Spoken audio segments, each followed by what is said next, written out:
Time now for 1 full hour of nitro-fueled NHRA talk. It's The Straight Line, presented by O'Reilly Auto Parts with Marty Huff and 10-time NHRA winner Doug Herbert. Brought to you by Hercules Tires. Now, here's your hosts, Doug and Marty. This is The Straight Line on Drag Racing. Thanks for being here for our 1 hour of horsepower. Appreciate you being with us. We'll check in with Angelle Sampey to see if the tears have stopped flowing after her win at Raceway Park. Steve Torrence joins us after a big Top Fuel victory, and we'll talk drag racing history and a cool event opening this weekend. The burnout is complete, and we're set to launch another edition of The Straight Line. Wherever you may be, coast to coast, around the world, this is The Straight Line on MRN.com, along with 4-time IHRA Top Fuel champion, 10-time NHRA National Event winner, and Grand Marshal at Raceway Park this weekend, Doug Herbert. I am Marty Huff. That looked like a complete knockout for you guys this weekend at Raceway Park up in Englishtown. It was a super fun time. We had a really nice press conference with Terry Blount and all the guys from NHRA. Yeah. Graham Light was involved with that, and so that was just super fun to be involved with NHRA and for NHRA to give so much support to me and to the Put on the Brakes charity. So that was super, super neat. We were happy with that. Had a great day on Saturday. Scott Coletta's had a celebration of Scott's life on Saturday night called Eddie's Lobster Fest. Scott's nickname, for those of you listeners that don't know, is Eddie. Yeah. We called him Eddie because he had one of those little things in his hair, that comes down like this, so he looked like Eddie Monster. So we'd always tease him, Eddie. And so that was kind of where that came from. Everybody has a nickname, especially over at Coletta's. Everybody has a nickname. So that was fun. And then Sunday we did the Grand Marshal thing and came out and had fun with Jungle Pam. And we should actually, because of the funny car thing, we should actually have her on the show sometime. Yeah, I agree. That would be fun. Yeah. She's really fun. So we had a good time talking with her. Some of my old Snap-on buddies up there, Butch Borchers and Bob Creek and all these guys that I've dealt with for 100 years at Snap-on were up there and had a great time with them. And all in all, it was just a good time. Good time had by all. What are Grand Marshal duties anyway? Or is it I knew how to wave. I had to know how to wave and smile, take a picture. Yeah, right. It was funny. David Grubnick, which is Clay Milliken's crew chief and been my friend forever, he came up into the tower looking for Graham Light, and I was sitting in Graham's chair. And he goes, "Hey, where's Graham?" And I go, "Hey, I'm the Grand Marshal. I'm here. You talk to me about what you And he was like, "Oh, God. Oh, no. Herbert's in charge. We're all doomed." That was funny. No, that was funny. So, but all in all, we had a great time. Just a great honor to be recognized by the NHRA. Yeah. On the racing side, Ron Capps with 2 in a row.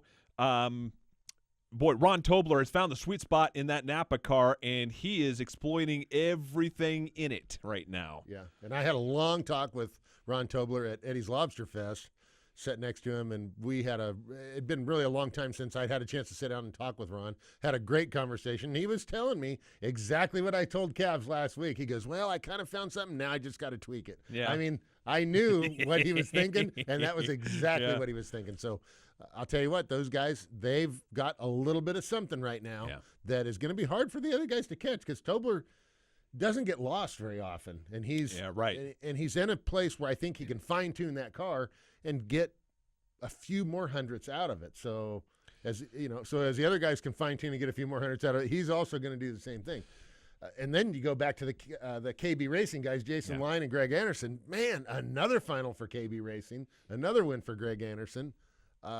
Those guys they're unbelievable. Here's the good and the bad news is that for the KB guys, they keep their dominance. The bad news is that for the first time that I could ever remember at an NHRA event, when Greg Anderson came out into the victory circle with Wally in hand and the fans in front of the stage and everything, I started to hear boos. And well, you know what? That's the same thing they did to Warren Johnson, the same thing they did to Bob Glidden, and guess what? You just keep on going, because it's no question. They're just, it's the same thing as we used to get at the NASCAR race with Jeff Gordon and Dale Earnhardt. I mean, when everybody, wins. And Kyle Busch right now. They're Kyle Busch, right? When when their guy or when their guy doesn't win, Yeah. then you got to be pissed off at the guy that wins, I guess, Yeah. is how it goes. But the fact is, the bottom line is, they're doing a great job, and they've got a little bit of an advantage. I talked to Alan Johnson for a little while. He feels like they're creeping up on something. They've found some things that Alan and his dad feel are going to bring them up a little bit, and it kind of shows. They're right there, no, there's question, right behind no question. those guys. Yep. So pretty neat. Yep. Pretty neat deal. Yep, and hopefully the rest of the field starts catching up a little bit, because you don't want to have apathy among the fans going, oh, no, not these guys again. But you can't penalize them for no, working so no hard. question, absolutely, because everybody's on a square playing field, but the fans get tired of one guy or two guys, Right. lifting up the wally. I mean, they're 10 for 10 right now. So, Right. at some point, you hope that everybody starts catching up. Obviously, they don't want to. They're doing everything they can to creep ahead and keep that advantage that they have. So it'll be interesting to see how the summer months go. Do the KB guys start, really testing some things out and looking forward to Indianapolis and maybe allowing that field to kind of catch up a little bit knows if they're they're not doing testing testing right now. No, they ain't. No, sir. I don't know. I wouldn't be surprised if they're testing some stuff Boy, right yeah, now. if they're testing some stuff right now and they still got 2, 3, 400s in the bank. Whew, yeah, I know. it could be ugly. Coming up a little bit later on in the program, we're going to talk with David Kreidler. You may be asking, who is David Kreidler? He is the curator of the museum, the Harley-Davidson Museum in Milwaukee, Wisconsin. Okay, so yeah, we talk Harleys every once in a while, especially when we have Eddie Krawick on, especially when we have Andrew Hines on. But this is a little bit different. Coming up, they have coming up tomorrow, as a matter of fact, they will start a new exhibit featuring drag racing in a piece of history, lots of pieces of history, but one specifically that belongs to you. Pretty neat. Yeah, my dad's Harley, the Beast, which won some of the first drag races they had out at Santa Ana, California, where Orange County Airport is now, John Wayne Airport. That was where they had the first drag races back in the late 40s, early 50s, and the bike won some of those drag races. So that, along with some other really neat, memorable, historic drag racing vehicles, are going to be in the Harley-Davidson Museum. Mimi and I are going to go up there on Friday and check it out for the opening. Should be a lot of fun. Yeah, and just phenomenal stuff. And we'll kind of keep some of our stuff tucked in under our hat until we get David on. But you're going to want to be here for that, because we got some really cool pictures from the museum and some of the stuff that you gave us, that we'll run on our video feed. Some of the old notes that your dad had, about the bike. Steve Johnson loves that note that my dad wrote on the back of that one picture. Yep. Because that solved some big argument that he had with Larry Dixon. just to prove that he was right. Just to prove he was right, yeah. So that was pretty neat, Steve, because Stevie. Oh, Who wrote that? My dad wrote that. What year did he write that? 1950. Oh man, I just won $20 from Larry Dixon. By the way, Steve Johnson was in competition this weekend. His 30th anniversary, his first NHRA pro event was at the Summer Nationals at Englishtown in 1986. I mean, it's just that's mind-boggling, actually. When you think about it. Yep, it really is. That's a lot of years racing. Yeah. Steve does an unbelievable job as a promoter, really. He promotes his brand. He's into branding. He loves that. Mm-hmm. Another thing actually happened in the drag racing world. Larry Dixon won the Top Fuel big race down in Australia. Yeah. And the Rapisarda car, Lee Beard was down there running the car for him. They ran like 337 miles an hour. They still run a quarter-mile drag race. Correct. In Australia. So they, I can't remember the ETs they ran, about 450, but 330, I think it was 336, 337 miles an hour. That's chugging. That's pretty neat. Yeah. Their version of the Winter Nationals. Yeah, down there, because it's wintertime now in Australia, and it's so good for Larry. I mean, he's keeping his chops sharp and, keeping it behind the wheel. And so in case he gets that phone call at some point, he's ready to go. Yep. So, Absolutely. that's fantastic. Coming up in the on the program, Steve Torrence will be here. Top fuel winner at Englishtown, taking down the Sarge. Sarge really wanted this one because it was the Army's 241st birthday, and he wanted to win one for his sponsor. It didn't quite get it done, but he got into the finals, which is saying something right now for that Army team. Right. But Steve Torrence was stout all weekend long. He really was. Low ET by a pretty good bit. They made some very good runs on a couple different of the sessions. So it wasn't a big surprise to see them win that race, to be honest with you. Yeah. Steve driving the car well, and Richard Hogan with Alan Johnson.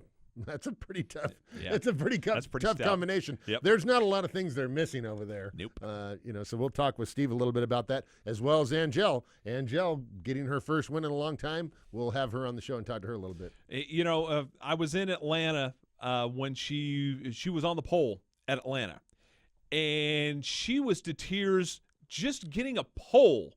And I thought to myself, man, when she wins a race sometime this year, because it's going to happen, she is going to melt down.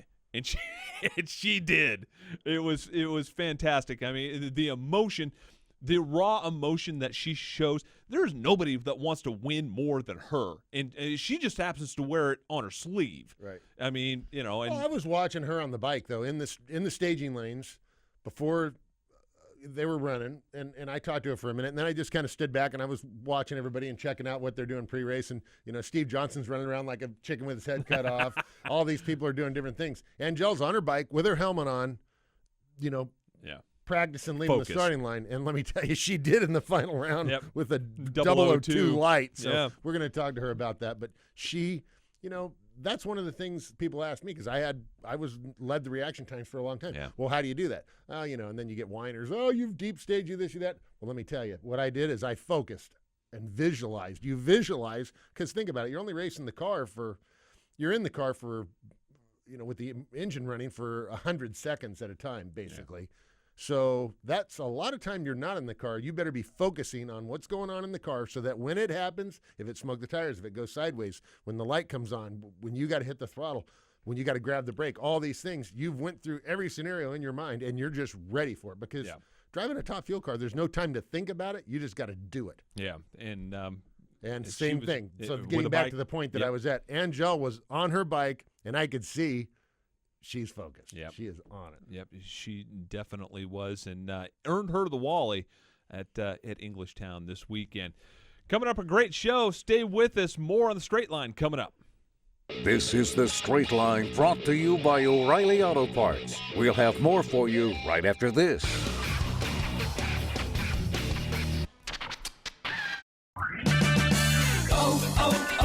O'Reilly. Father's Day is June 19th. If you're having a hard time deciding what to get, stop by O'Reilly Auto Parts, where you'll find gift cards and hundreds of great Father's Day gifts. From tools to flashlights, O'Reilly Auto Parts has exactly what he wants. Get him something he'll use this Father's Day at O'Reilly Auto Parts. Better parts, better prices, every day.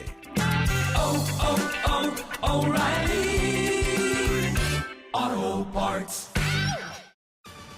Stay up to date with the latest news from the NASCAR Garage, weekdays on NASCAR Today, midday. We can enhance the fans' experience, and I think that's what we really need to zero in on and provide. Hear from the drivers and teams as they chase the 2016 championship trophy. Change is good in our sport. It re-energizes people, makes everybody, step up to the plate, so to speak. NASCAR Today, midday, weekdays on the Motor Racing Network, your source for NASCAR news. If you haven't checked out MRN.com's exclusive online programming, you've missed a lot. MRN Motorsports Monday. Review and preview the NASCAR weekends. Winged Nation Talk, Winged Sprint Cars. The latest from the NHRA. On the Straight Line. Dirt, late model, modified, and big block modified talk. Slinging dirt. NASCAR Regional, Local, and International Series on NASCAR Coast to Coast. Exclusive, original online motorsports talk on MRN.com. You're listening to The Straight Line, brought to you by O'Reilly Auto Parts. Now, it's back to Marty Huff and Doug Herbert. Thanks for joining us on the Straight Line this week. Coming up on the program, Angelle Sampey. We will also talk to Steve Torrence. We'll talk to David Kreidler, who is the museum curator at the Harley-Davidson Museum in Milwaukee, Wisconsin. Coming up, a great event and a display of drag racing this summer, and we will talk to him coming up a little bit later on in the program. Let's take a look at the point standings right now in NHRA Mello Yello competition. In Top Fuel right now, Doug Coletta, after winning 3 in a row, that's going to help you out a whole bunch.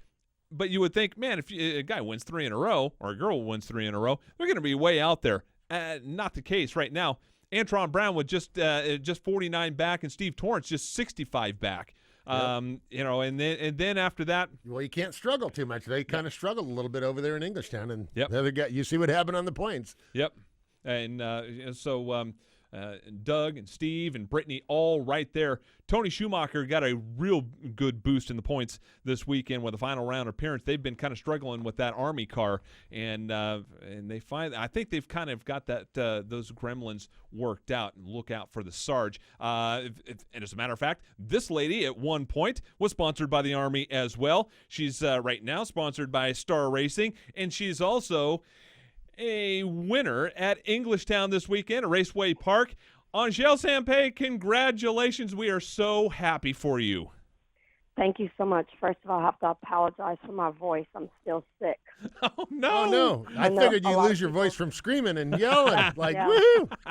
That's what a lot of people thought, when they saw the interview on TV, that it was just from me screaming, but I actually was sick all day long. Well, so I did all that with not, pretty much feeling under the weather, so that made it even sweeter. Well, I'll tell you what. Marty and I were talking a little bit ago when you and I talked in the staging lanes, and I was kind of sitting there just watching what's going on, and Steve Johnson runs around like a chicken with his head cut off, and all these people are doing other things. You're on your bike with your helmet on, and you're visualizing winning the race. Yeah, you were visualizing, and I'm like, okay, that is really good. Yeah, I do that every race, every round, every qualifying round, every elimination round. If I don't do it, I'm not in the right zone. I just have to get there so that I can race. Boy, and you proved it with a couple of 002 lights, one in the second round, and then when it really counted the most, 002 in the final against your buddy Jerry. 002's cutting a little bit close. I'm sure that's not exactly what you were looking for. Is that correct? No, it's not, and I really didn't even know it was that close. Just like in Charlotte, I had a 002 red light, and a lot of people, you have the fans that tell you, don't red light, or why'd you do that? Or, oh, my God, she red lit again. But they don't realize, I'm doing the same thing every time, and sometimes it comes up on the red side, and sometimes it comes up on the green side, and I'm really not trying to kill the tree. That's just the light that I get, and I wish the tree was a little different for us so that we could push it even harder, because believe it or not, I have more. I could go quicker than that. I'm holding myself back a little bit, and it's hard to find exactly where to hold it back, and that's why in the other 2 rounds you saw an 060 and an 040, because I was trying to hold back even more. But in the final, I didn't want to. I just wanted to give it a little bit more, and like I said, I didn't give it all I had. I just kind of relaxed my grip a little bit and pushed it a little harder than I did the round before. But listen to this. I don't know if you guys noticed on the show or if you were at the track, I always roll into the pre-stage beam and then I back out of it. And the reason I do that is so I can find it. I want to get real close to it. I find it and then I back out. And that way when I'm ready to go in, I just have to roll like 1 inch and the pre-stage beam comes on. Well, I did that. I rolled and I backed out. And then George is lining me up, but all of a sudden I feel my motorcycle get yanked backwards. George had grabbed my wheelie bars and yanked me backwards about a foot. Oh. And I didn't know why he was doing that. And then I look at the starter, and he's freaking out, and George is freaking out. My pre-stage beam was still on. A maple leaf with all the wind had flown into the pre-stage beam and had my light on. So if Jerry would have pre-staged and staged, I would have got timed out because I wasn't even in the beam. So George yanks my bike backwards. He starts yelling to the starter. The starter is pointing at the leaf, and George runs over to the side of the track and pulls the leaf out of the beam, and then comes back and tells me, okay, now you can stage again. So then I had to go back and find the pre-stage beam again. And all this time I'm thinking, oh, God, Jerry, please don't stage, because I didn't know if he knew what was going on, and I was worried that he was going to think I was playing head games with him because the lights are going on and off, on and off, on and off. So I finally, I shook it off and went back in the beams, and Jerry staged and I staged, and we took off, and it was a 002. Wow. And after I found out that I had a 002 after all that was going on, I was like, oh, my God, I'm kind of glad that happened, because I might have been red if it wasn't. Yeah.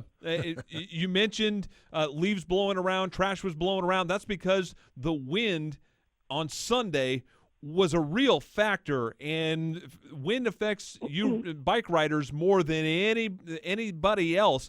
Talk about that and how it affected your riding, because it looked like all the riders were just getting blown all over the place. The wind was horrific.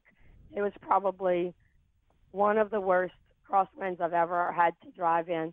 The other one that was as bad as that was at Englishtown also several years ago. I hate it. I mean, I really, really do not like riding in any kind of a crosswind. The motorcycles are like a rudder or like a sail. We're straight up and down. We're not wide across with 4 tires. So if there's a crosswind, it literally feels like somebody's just pushing you in whatever direction the wind's going. And then sometimes it's even worse than just pushing you. It's like you don't feel it for a little while because the grandstands are helping you. Yeah. But then when you get past the grandstands, it's an instant kick.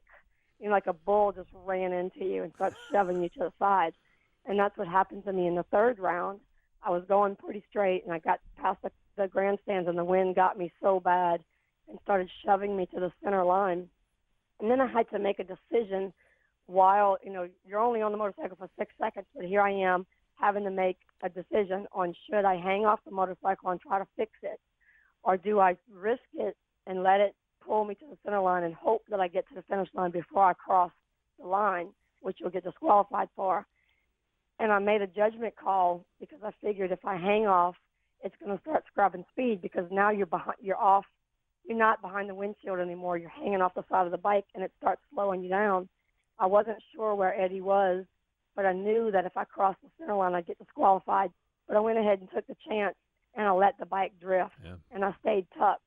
And I got to the finish line right before I hit the center line. And when I found out that I beat him by .007, I was so relieved that I didn't try to fix it, because if I would have moved my head and shoulders out from the side of that windshield, I would have lost that race. Yep. Wow. So that, you got to deal with that kind of stuff, but then you have to deal with it being a safety issue. Yeah. And I just don't like it. And I actually had the attitude all day long, like I really, really want to win. But if I don't, at least I don't have to ride in this stupid crosswind anymore. So I sucked it up. I tried to keep my mind straight. I wasn't feeling well. But I think all of it put together actually was a blessing in disguise, because it kept me from getting too anxious, too nervous, or wanting it too bad, which I think has been going on for me. Well, I'll tell you what. Your last win came at Houston in 2007, and then you kind of took some time off for family and stuff, and your daughter Ava, and then this was the first win coming back with your daughter. Tell us a little bit about that. Excited. I still haven't found the words to describe it. A lot of people keep saying, I saw there's a few articles on the internet that says it's been 9 years since my last Wally. But, I want to remind people that 6 of those years I was at home being a mom. Yeah. I wasn't trying to get a Wally. So in reality, it hasn't been that many races, that I've been through. Right. It's been several, but, not really been 9 years. But anyway, when I left the racetrack in 2008, my heart was not in it anymore. I was done, especially when my child was born. All I wanted to be from then on was a mom and a wife and a business owner and, live a normal life. And when George asked me to come back, it was a really hard decision for me to make, because I was going to have to leave my family. I never had to do that before. So the reason I chose to return to racing was because of my daughter. I decided that I wanted to be her role model, not someone else. And this was an opportunity for me to show her what was possible, if she just shows some effort and believes in herself. And so I decided to go back, and then all of a sudden I was doing terrible. And then I started thinking, oh my God, what have I done? I've decided to try to show my daughter something, and I'm not showing her. And I felt bad, and she was watching and paying attention, and she was even telling me that I couldn't win. Yeah. And that was killing me, that my child thinks I can't win. And so I needed it, and I wanted it so bad. And I think, like I just said a little while ago, I think I was trying too hard. And so, but all I really wanted was to show my baby girl what was capable, what was possible. And so when I finally did it, that was the first thing that came to my mind. I just couldn't help but look right in the camera and say, Mommy did it, Ava. Mommy did it. I told you I could win. And the emotions were so overwhelming that I literally could not control myself. And I don't even think I've been that excited as when I won the world championship. Yeah. I mean, showing my little girl what I could do and what she could do in her life meant way more to me than all three of those championships. So, like I said, I still haven't found the exact words to tell you how it feels, but it is amazing. Well, Angelle, we are so proud of you, excited. No You're doubt. number 3 in points. That was your 42nd career win. And you know what? It wouldn't surprise anyone if you just crept right up there. The way George Bryce has that bike running, the way you're driving on it, you're going to be tough. And so proud of your win and proud to call you my friend. Thank you. Thank you so much. And it really meant a lot to me when you came in the staging lanes and gave me a hug. So thank you for that. May have been the good luck hug, so maybe you'll have to come to all the races now. I hope so. I hope I gave you good luck. That would be great. Angelle, thanks so much for your time, and good luck coming up at Norwalk. Thanks, guys. I'll have my family there with me, so hopefully we can do it again. Fantastic. Angelle Sampey creeping back up on Andrew Hines, who just passed her, but in something I wanted to get with her about, but running out of time, coming up on Dave Schultz as well at 45, and that's one of the big marks that she's always wanted to get to. She wanted to get to Dave Schultz, and she keeps riding like that. She's going to get to Dave Schultz here pretty quick. One of the legends in the sport.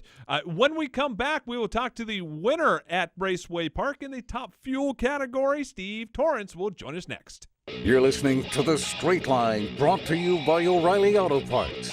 More right after this.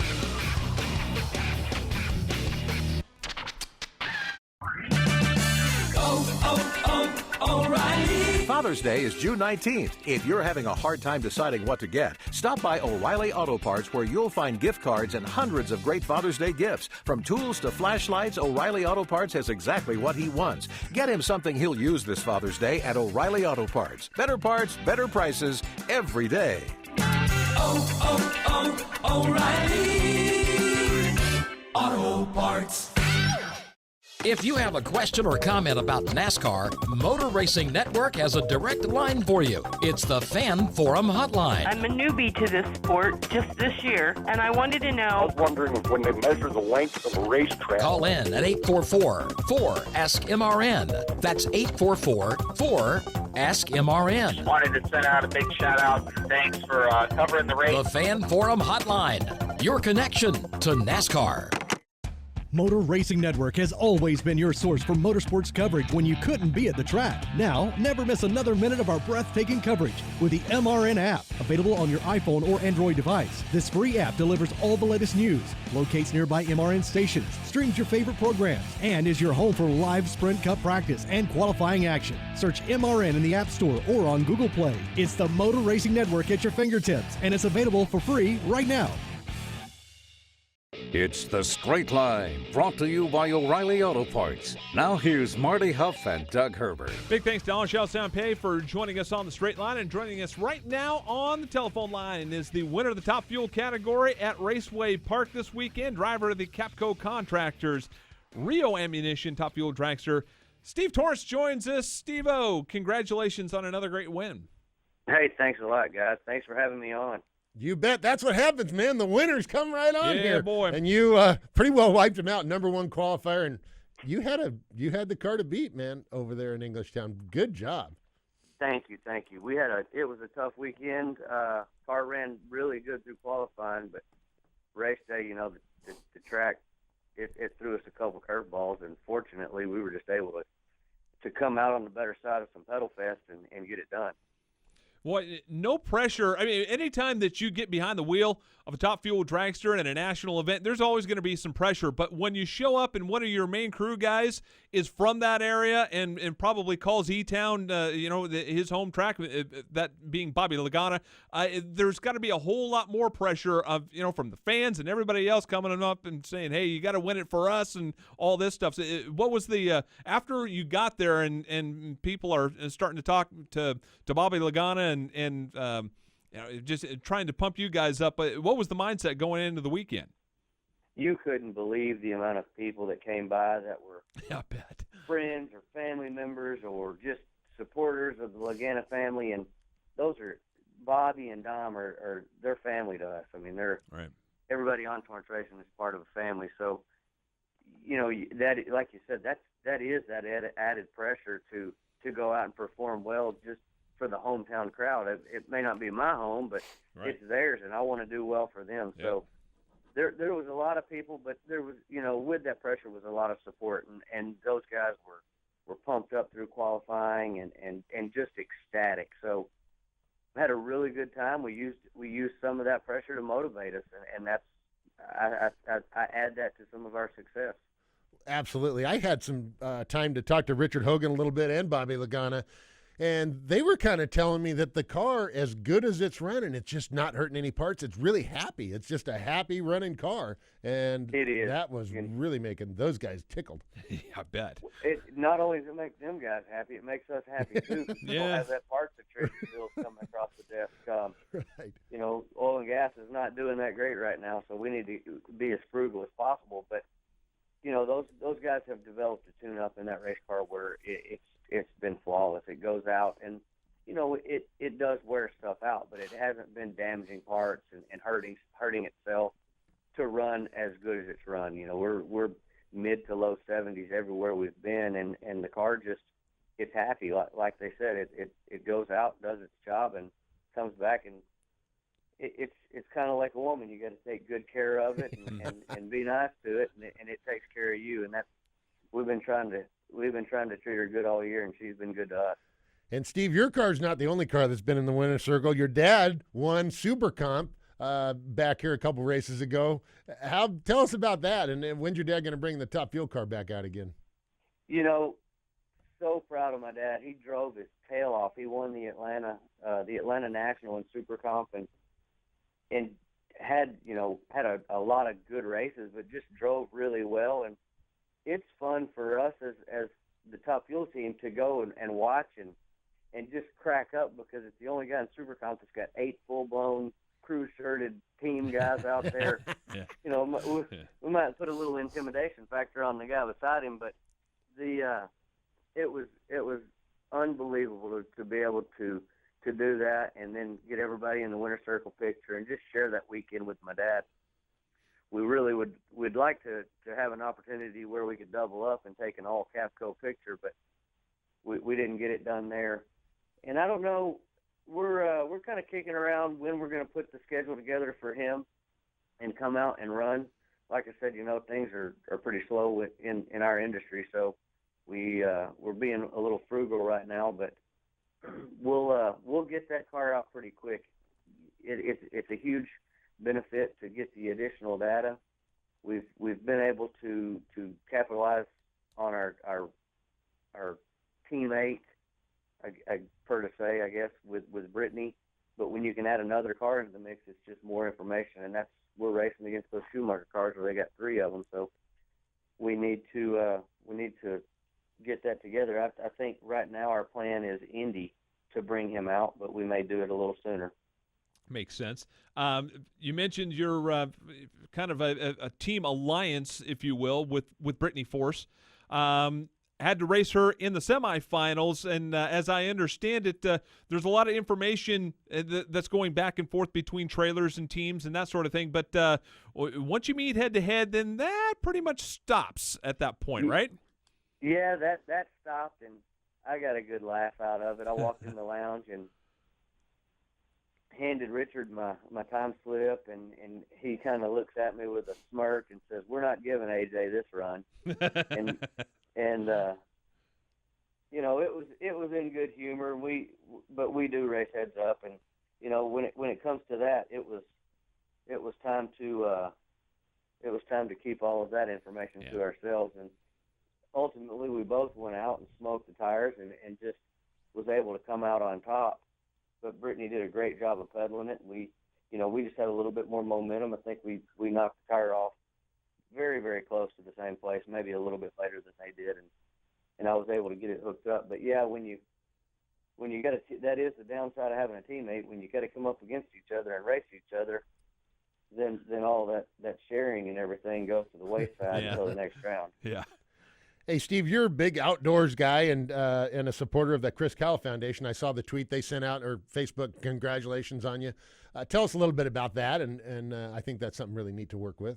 Well, I appreciate that. I'm an ambassador for the Chris Cowell Frog Foundation, and what that foundation does is it gives back to servicemen and women, first responders, just anybody that serves us and serves our country. And we offer retreats, and you can nominate your family member or your friend or somebody. You can nominate them to the foundation, and we'll select some people every year and take them on a retreat to Jamaica or Hawaii or to a race. And we have a series of different places that they can go and do as a family just to rebuild that home structure, because the divorce rate in servicemen and women is extremely high, and we try to rebuild that family unit and just let them get back to a normal life with their partner after serving. So it's a really great foundation.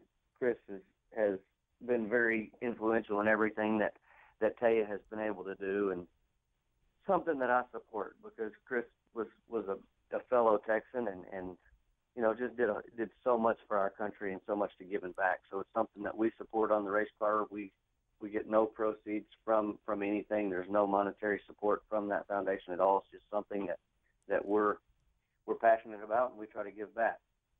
Yep. Steve, you mentioned pedaling the car and had to do that quite a bit on Saturday as well as Sunday. When you're coming up to a 128, 130 degree track temperature, I'm sure that it's in the back of your mind that, hey, man, I may have to pedal this thing. Take us through what you're thinking when you have to get up, on a hot, greasy track, and knowing that it's eliminations. You got to do whatever you can do to get to that finish line first, and knowing that you're probably going to have to lift off the gas at some point. You know, Doug can attest to this. Winning races like that are way more gratifying as a driver than just going out and winning a race where you stood on the gas and it goes all the way to the end and you just outrun the guy, because then you put a lot of the pressure on the driver to get it done and get that thing down through there.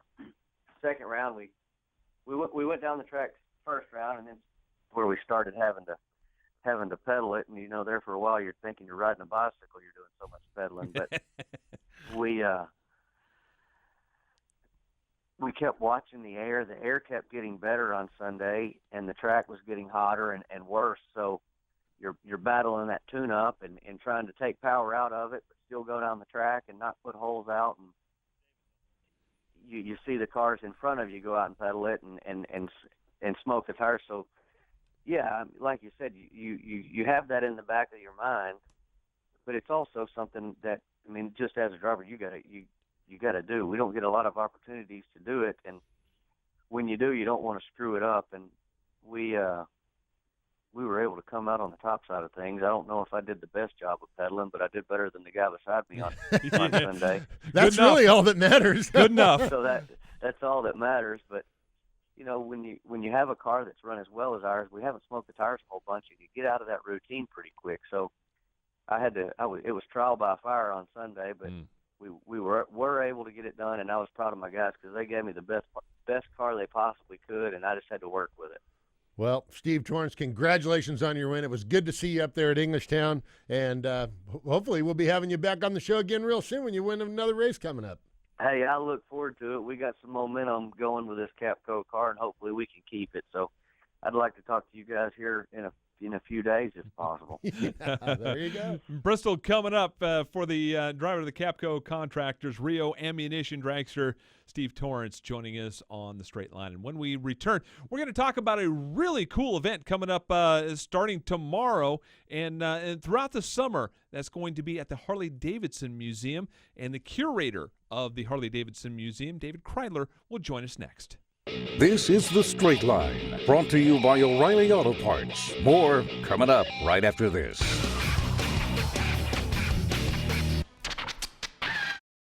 Whatever you drive, wherever you go, Hercules Tires will get you there, whether you're running on dirt or running a job. Our dependable, high-quality tires are the perfect fit for your needs. For unmatched value, selection, and warranty with industry-leading road hazard protection, there's only one choice: Hercules Tires. To learn more, visit HerculesTire.com or call 800-677-9535. Hercules Tires, ride on our strength. When the smoke settles, the entertainment never stops. You know, it's everybody just trying to say my last name. They just don't finish it. On race weekends, your favorite NASCAR personality is an everyday superhero. And here comes Dale Earnhardt Jr. But when they leave the racetrack, they're just like everyone else. For the most part, our hearts were wagon makers. I'm Susie Armstrong. Join me on a daily journey as we discuss the hot topics and engaging personalities of NASCAR Nation. Ned Jarrett's World of Racing, weekdays on the Motor Racing Network. Before you set your fantasy racing lineup, check in with our experts to get the inside line on who's fast and who's last entering the race weekend. Robbie Mays and Tyler Burnett take you inside the facts, stats, and latest news from the track so you have everything you need to set your team and win the weekend. Log on to MRN.com and enter the Media Center every Friday. It's the inside line on demand and only on the Motor Racing Network. Welcome back to The Straight Line, brought to you by O'Reilly Auto Parts. Here's more with Marty Huff and Doug Herbert. Thanks for being with us today on The Straight Line. The history of this sport is fascinating to me.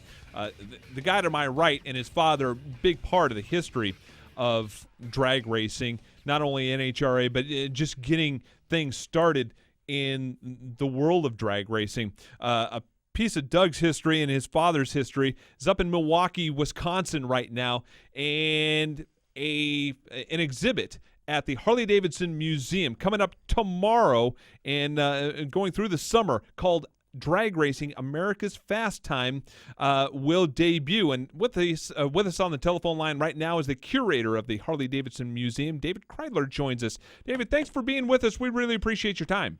Well, thanks for having me. Hey, I'm looking forward to coming up there on Friday and looking forward to seeing the old motorcycle in the Harley-Davidson Museum. And I got to tell you, when you contacted me a year or so ago, that was pretty exciting. And I'm just really excited to come up there. Tell us a little bit about the exhibit and some of the other vehicles in the exhibit and what you guys are doing.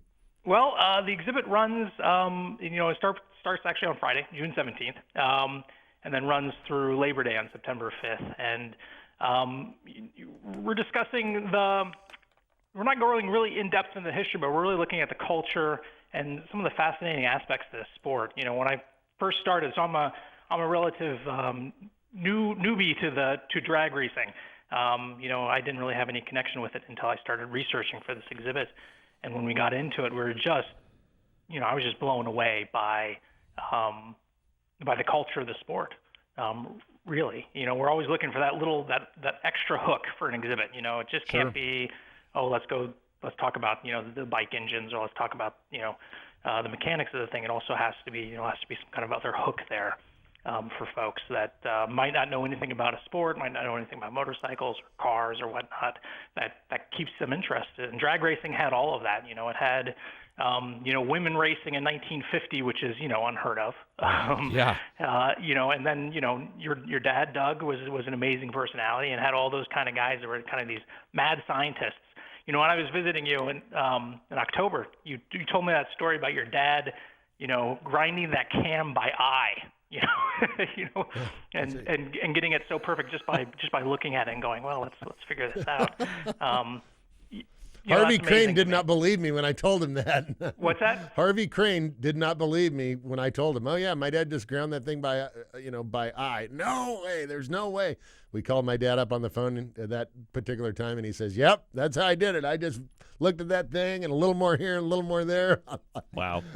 That's incredible. Those are the kind of stories that are pretty incredible to me, and drag racing is filled with those guys. Yeah. That cover not only just figuring out the engineering of the sport, but if you start looking at guys like Bill Simpson, who figured, oh well, we've got to figure out a safer way of doing this thing that we're doing. I think with him, he crashed and broke his arms or something like that.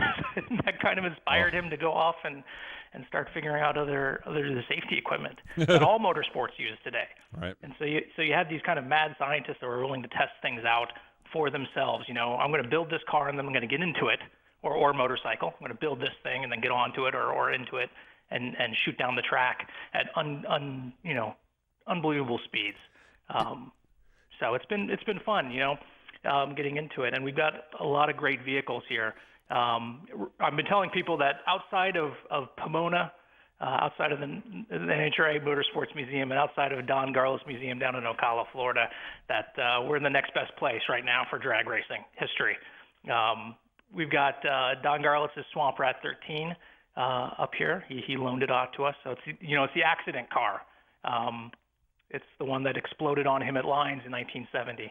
And so we're excited to have that one. We've also got the Stonewoods and Cook Swindler 2. Their gasser from the early 1960s.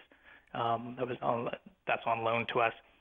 And then the rest are motorcycles. And we've got some pretty amazing motorcycles. I'm excited, Doug, to have the Beast here. Finding that bike was exciting for me. I called you and I'd read in the other areas that, the bike's missing, no one knows where it is. And when I called you and you said, oh, no, I've got it, that was probably one of the more exciting finds of the exhibit, to be honest with you. Oh, cool. That was great. I know, actually, this is one thing I was going to bring up. I noticed on the website, free admission for dads on Father's Day. How cool is that? Nice. Yes. Free admission for dads on Father's Day. We do it every year, actually. And it's really a popular event, getting families down here and getting fathers and their sons to go through our museum. Our temporary exhibit is on drag racing this year, but all year round, we've got a fantastic permanent exhibits that go through the history of Harley-Davidson, and then also the culture of motorcycling, which is, very broad and very deep, as far as what people have done with their motorcycles over the years and how they get into that lifestyle. How did you come up with the idea of making drag racing the exhibit for the summer?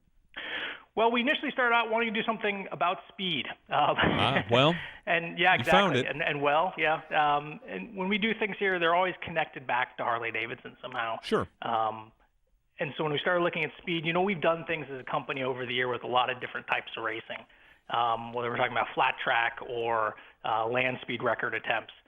In fact, we've got another exhibit that opened just this spring downstairs on our flat track and our road racing.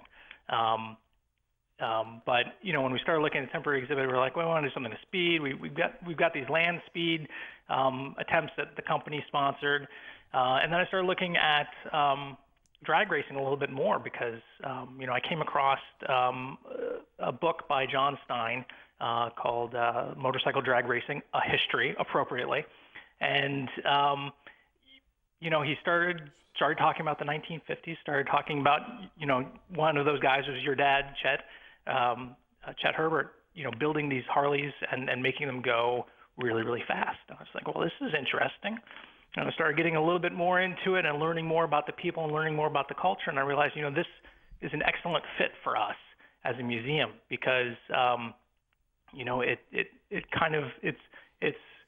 started telling my coworkers, it's like drag racing is kind of akin to our motorcyclists, yes. that kind of yes. that kind of culture, Yes. I think Terry Vance put it really well. He went, drag racers are outsiders, Mm-hmm. they're the outcasts. And I think motorcyclists kind of carry that a little bit with them too. So there's a connection there between our two cultures. The exhibition opens up Friday, June 17th, runs through September 5th. Where can people go for more information, to find out a little more about the exhibits, to find out more about the museum? You can go to hdmuseum.com. There you go. And what are they going to find there? Everything there is to know about the Harley-Davidson Everything there is to know about the museum, Okay. including all. We've got some great summer events that we have in July. Something called Wild Ones Weekend, which is a vintage motorcycle show, which is fantastic. You see these folks still riding these old, everything. Motorcycles, 1930s, 1940s. Motorcycles, which are cool to see, and they're everyday riders. They get them on them and they ride down the interstate on these things. Oh. Wow. And then later on on Labor Day weekend, we have a custom bike show, which is when the wild, crazy-looking bikes come out. David, I got to tell you this. So that bike, when I got that bike from my dad, he says, when you get back together and you get it ready to run, just be really careful. Take it in a real big parking lot, because it's got a foot clutch and a foot brake. So your left foot is doing the clutch and the brake. You've got a hand shifter, and then you've got your throttle. So you're really, really busy riding that bike. My Lord, I couldn't even imagine. Yeah. Going through this sport, I've decided that, all these guys who do it, including yourself, Doug, have to be a little crazy. Hey, come on. True enough, David. True enough. But the guys who are the craziest, I think, are the top fuel motorcycle riders. Yeah, no question. We were talking to one guy who actually loaned. We've got a bike in our permanent collection from him, named Tater Gilmore, who is a top fuel bike rider from Iowa. And we were out visiting him, and he said, well, I had to dive off my bike once, and they all have, I think. And he said, I had to go off, and I was going like 190, and I had to get off the bike. And I thought to myself, I don't know if I would ever have the presence of mind to go, I'm going 190 miles an hour, and I should probably just jump now because it's the best thing for me.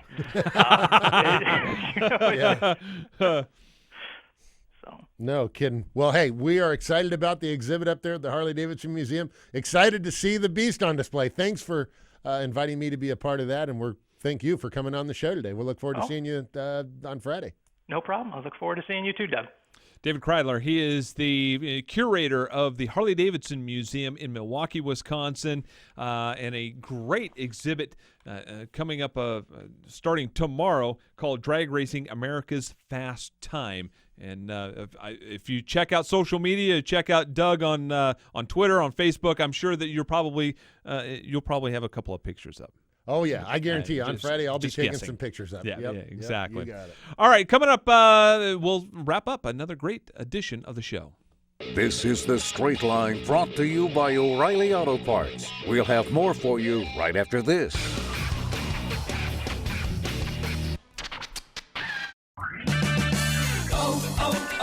O'Reilly. Father's Day is June 19th. If you're having a hard time deciding what to get, stop by O'Reilly Auto Parts, where you'll find gift cards and hundreds of great Father's Day gifts. From tools to flashlights, O'Reilly Auto Parts has exactly what he wants. Get him something he'll use this Father's Day at O'Reilly Auto Parts. Better parts, better prices, every day.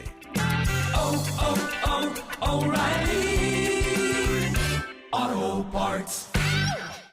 Join the Motor Racing Network every Tuesday night for NASCAR Live. Get the latest news and exclusive interviews from the biggest names in the sport. One thing, don't take yourself too seriously. Don't worry about people judging and just... Hear the thoughts and opinions from NASCAR insiders. Look at what he's been able to do with the Wood Brothers since they returned to full-time competition this year. Now, obviously... It's NASCAR Live every Tuesday evening at 7 Eastern on the Motor Racing Network.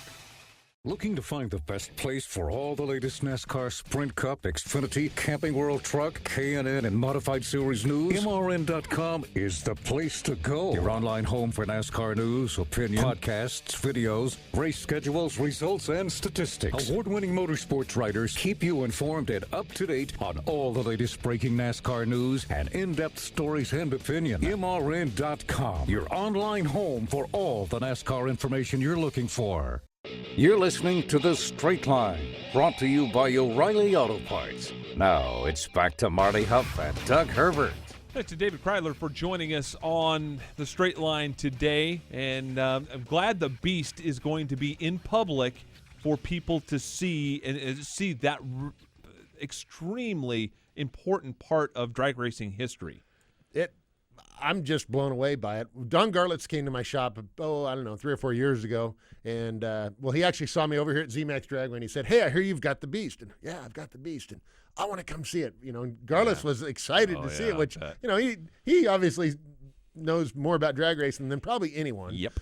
Garlitz came over to the shop, and he came in, checked the bike out, and he goes, "Doug, I got to tell you, I got goosebumps, like the Beast." I mean, he goes, "That when I was a kid, that was like the coolest thing, because that was." As that one article that we were showing up on the screen, drag king of them all. In those days, they raced what they called top eliminator, and it was whatever you have, bring it to the starting line, and let's race. So it was cars, motorcycles, whatever. But, my dad had heard about nitromethane from the Germans, had used it in World War II to power torpedoes.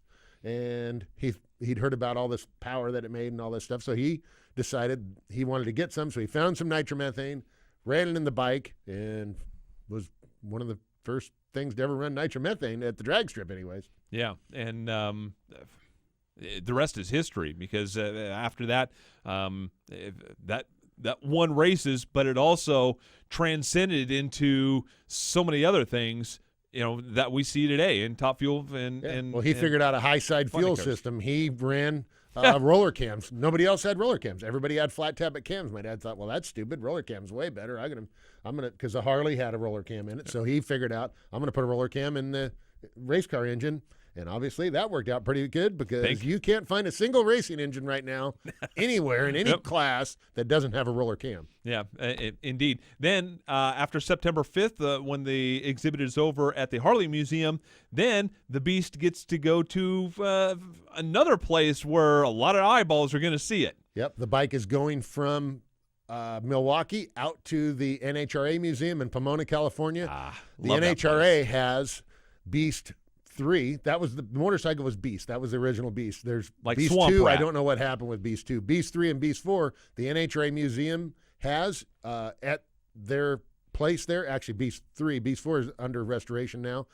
But they're going to have a really neat exhibition coming up at the end of the year, the first of next year, featuring all these cars of my dad. So that was pretty cool. So the bike's going out there to the NHRA Museum. It'll be out there through the end of the year. So if and by the time if the finals come up at Pomona, it'll still be there. So if people are headed down to Pomona for the finals, they could probably whip by the NHRA Museum and check that out. Well, anyone in the Southern California area, if you have never been to the NHRA Museum, you need to go. Yeah, absolutely. It is a great. It is. It's a display of not just all drag racing cars, but there's some incredible street rods. Ed Iskandarian's little Model T bucket that he drove around. He drove to my dad's funeral service. I mean, it's cool. He's got, they're between other street rods, motorcycles, drag cars, Kenny Bernstein's 300-mile-an-hour car in there. Snake and Mongoose cars are in there. I mean, there is some really, really incredible pieces of drag racing history. You can spend all day there. You really can. Put away at least 4 or 5 hours, and if you go slow, you could probably spend all day there. A big thanks to Angelle, Sampey, Steve Torrence, and David Kreidler for joining us on today's Straight Line. Hey, we're headed to the Thunder Valley Nationals, and if you're there, I'll be looking for you. So I love Bristol. Love us some Bristol. So for everybody involved, for Doug Herbert, for Craig Moore this week, and for Robbie, I'm Marty. We will talk to you next week right here on the Straight Line.